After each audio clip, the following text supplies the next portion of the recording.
Une assemblée constituante dans 8 mois, des élections présidentielles et législatives d'ici 20 mois. Un responsable du Conseil de transition libyen dévoile sa feuille de route au lendemain de l'annonce à la conférence de Paris du dégel de 15 milliards de dollars pour aider la démocratie en Libye. Pour les opérations militaires internationales, elles continuent tant que Mouammar Kadhafi reste une menace. Toujours introuvable, l'ex-homme fort libyen refuse de se rendre. Dans un message audio, il appelle à la guérilla contre les rebelles.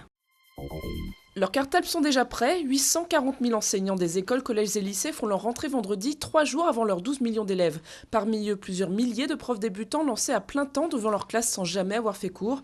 Dans ce domaine, Luc Châtel parle d'amélioration significative par rapport à l'an dernier. Signe des temps, plusieurs sites internet comme jeuneprof.com proposent leurs conseils aux nouveaux venus.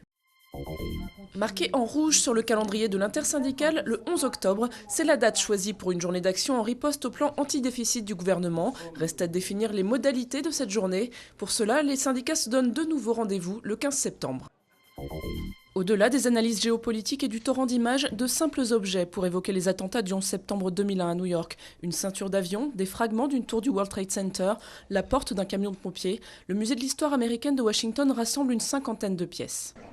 Les objets de notre collection montrent comment la vie quotidienne a été affectée par le 11 septembre. Ça ramène les événements de ce jour-là au niveau personnel. Bientôt 10 ans après les attaques, l'exposition a un but, clairement expliqué dans son intitulé, pour se souvenir et réfléchir.